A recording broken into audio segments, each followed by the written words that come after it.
Hi guys, I'm Shmi, and today you join me in the GTC4Lusso T with MrJWW. Hello. And with BenzeneBen in the back. Hello. Who is enjoying the comfort, I suppose, back there. It's actually not too bad.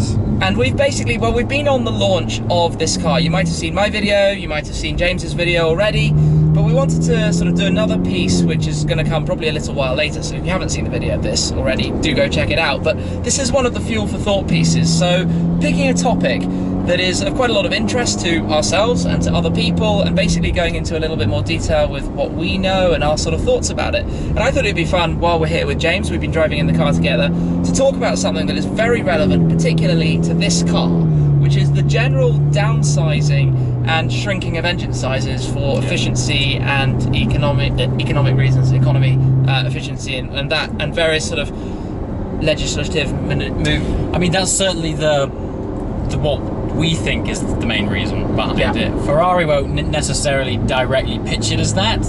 The initial pitch from them is, what we've done is created a car targeted at a different audience. So they've removed four-wheel drive and gone V8, which is aimed at saving weight. But having spent like half a day now in this car, we both quickly came to the conclusion that this is actually an exercise to sell more cars in regions which are dictated by much stricter rules around taxes, emissions and taxes. Because there are countries, China, but also European countries, Scandinavian countries, for example, where cars can be heavily based on their emissions or based on the size of the engine or these kind of things, and therefore it can make quite a dramatic difference. So in the UK, the difference between the GTC4Lusso T with the 3.9 litre twin turbo V8 and the regular Lusso with the 6.3 litre V12 is only £36,000, because both cars come into our top taxing bracket, both cars come into our top road tax bracket. So there's, other than the sort of fuel economy side of things, they basically, it's the fixed £36,000 difference. But in some countries, it can be £100,000 different or more, depending on the taxes in those countries, even doubling the price between the V8 and V12. And there, it would make substantially more sense to go for a V8 car. But it is not just Ferrari. We've also been talking about that. Absolutely.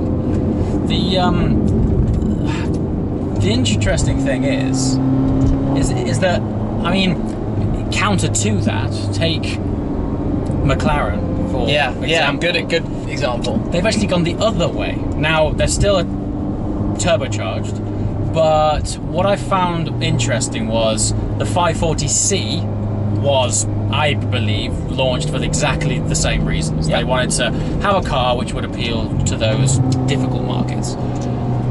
Launch of 720S, they've gone the opposite way. They've upsized, larger engine, they've gone up from 3.8 to 4.0, more power, more torque, great, but it's interesting that their flagship car right now, in terms of what you can buy from them being, right now they aren't pitching it towards what is, from what I hear, their second largest market. So, yeah, but and that, I suppose, for McLaren, they've created this sort of differential in their products. But you do have new cars, and the one in particular I'm going to mention, Ford GT, absolutely, V6, twin turbo V6, 647 brake horsepower still, so more than enough, and just some noise of. There we go. The V8. Now, it's a nice noise. There's no question. The shift's nice as well. Yeah. But it's not the V12. No, it's no V12, you know. However, I am listening to hearing the Ford GT. Like to see what that's going to be like with the V6 and see. Because sound is quite a big part of this too. Yeah. Well, what I always find is interesting is that, you know, take McLaren and Ferrari. McLaren doesn't have the stigma of having to have that naturally aspirated sound that everyone is used to and has become a signature feel of the brand. Because they launched from day one as a turbocharged car. Yeah, the 12C came out. Exactly. So from day one, they've been a blown car. But now Ferrari, I mean, you know, let's not beat around the bush. 488 came out, and the overriding thing was, it goes like hell, but it doesn't really sound that great. And they have this stigma that Speciale went out with a bang. It was incredible. You know, they've got engines from the V12 series is brilliant, and then they launched their newest sports car, and it's a little bit deflating, really. Yeah. To the extent that the same engine is in the California T and this car. Yeah. Well, loosely speaking. Same block. It's a twin turbo V8. Yeah. Yeah. What I think is interesting is sound is almost the most important part, because driving and riding in this car today, I don't think any of us think that it's low on power. You know, No, it certainly 610. still goes. Yeah, absolutely. Yeah. And the only thing that's really missing is that sound ingredient. And it's interesting, like you say, with McLaren, that they don't have this expectation of having that sound. And a similar sort of thing with Ferrari, I think, is possibly Aston Martin. The sound of the DB11 really disappoints me.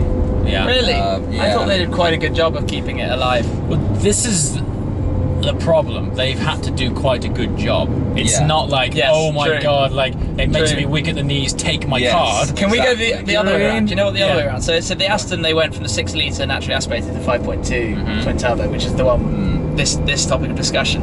Mercedes-AMG 4 litre twin turbocharged V8 sounds the nuts. They've done a much better job of making it sound great. Inside and outside, you've got some artificial crackles, but even before you've got the crackles, you've still got a very shouty, muscly V8. Yeah.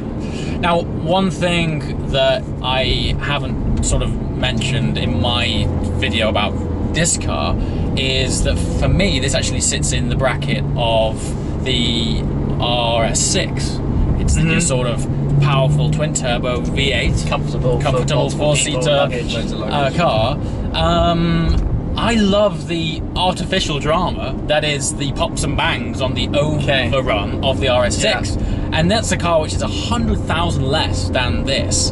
And going back to the importance of emotion and soul in a brand as historically passionate as this, I'm amazed that they haven't gone to the extent of engineering in, even if it is artificial. No one cares. They just want to hear that and feel it. Look at Lamborghini. Look at the Huracan. Exactly. The V10 in the Huracan has probably the most artificial cracks you can imagine in the car. But it's great. Puts a smile on your face and you look forward to it. Now, you know, people watching this might say, yeah, but this is your more sort of family-orientated practical car. You might think so, but the presentation we sat through said this is aimed at a younger audience which wants to drive more. It's rear-wheel drive. It's got side-slip angle control on it. Honestly, I watched a video. This guy picked his wife up in a dinner dress and he went drifting up a mountainside. so I was like expecting to get in this thinking, yeah, it's going to feel like a 488, and it's... I don't know. It just doesn't set me alight. I don't think I'm in a Ferrari. I think I'm in a very beautiful environment. They started with the FF as a let's have a go at bringing back this 4-seat sort of platform shape format, whatever you want to call it. Obviously, we had the 456, then they had the 612 in recent times. Yes. The FF was a new take on the 4-seat format with the hatch. It allowed them, because of the sporty characteristics of the car, to basically make it an oversized 458 in the way it drives, but a little bit towards GT, which I guess created the segment space which now the GTC4Lusso has come into. And even the V12 version of this car, which you haven't driven, is, I'm sure you will at some point, and it'll be interesting to know what you think when you do, is also quite a lot more docile. Interesting. Like this, driving normally. Right. Obviously, as we discussed earlier in here, turn it up to sports and it sort of, the shifts, it gives you the artificial throttle cut to give you that sense of shifting gear. I've got stuff. Downshifts, speed increases. So I'm going to throw a bit of a curveball here in the wider market space. And funny that we were talking a minute ago about AMG and Aston Martin going to their sort of ultra flagship cars. One we know exists, one we know that's going to exist. Project One versus Valkyrie. Interesting. Very totally different approaches. One's gone old school, fully naturally aspirated V12. The other one is putting in the most technologically advanced turbocharged engine they've probably ever made, directly out of their F1 car. 1.6 litre V6 in a hypercar. Which makes me question, where's the market going? Because one of them thinks everyone wants it to be loud and flamboyant and, you know, sound crazy, and the other one wants to go down the efficient power technology demonstrator. Yeah. So when those two cars land, and well, we won't see the Mercedes Project One, AMG Project One car until Frankfurt Motor Show in September. But when those cars land, it's going to be fascinating to see them going head to head. I would imagine their approach to let's go for lap times, because I know one of the primary pitches during the Project One preview during Geneva was how fast it was around the ring. They kept saying it was so fast around the Nürburgring. Okay. I'm going to be really interesting to see both brands' totally different approaches to achieving a similar goal. Yeah. So we might be having Nürburgring controversy at next year's Geneva as well. Absolutely. No comment. Hey, it sounds good. Exactly, right? But, you know, a reoccurring theme in my content is always, if it puts a smile on your face, I don't care how fast it's going. I mean, take your GT8, for example. Yeah. It's not the last word in lap times. It's far from it. But how you are beaming from ear to ear. Every time, and I think, you know, unless you're, and even if you are looking to set lap times, all of these are the wrong cars. Just get a radical and have done. So for me, how fast something goes with number plates is completely irrelevant. You need a smile per mile factor. Smiles per mile, exactly. Yeah. Like, you have horsepower, torque, smiles per gallon. Well, when I drove Tim's classic Mini not too long ago, I couldn't stop smiling, couldn't stop giggling. With 62 brake horsepower. And that for me is the most important thing. So when I came out of that pitch last night and they were like, it's focused towards a younger, more dynamic audience that wants to enjoy driving and evidently drifting, I was like, this will be interesting. It'll be like the sort of RS6 but rear wheel drive. Yeah. And I don't know if it is. I think it's... Have you been able to tell that it's only two-wheel drive? Do you know what? I expected it to light up traction way more than Not as much as I thought it would. Now we have drizzle, it's probably going to be going crazy full. But the system in the V12 and in the FF is obviously done quite cleverly in the sense of the way the four-wheel drive system only interacts at slower speeds and lower end of the gearbox.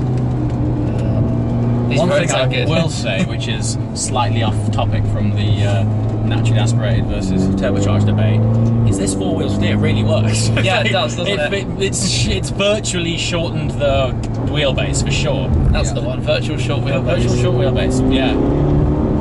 And the car gets a big one. Low down torque is impressive. It is very good. Yep, my neck's feeling it's it. really cool. Definitely goes. It is good, yeah. We just all go a bit quiet. The feeling of the torque delivery, 760 Newton meters in here, it's a lot. Yes.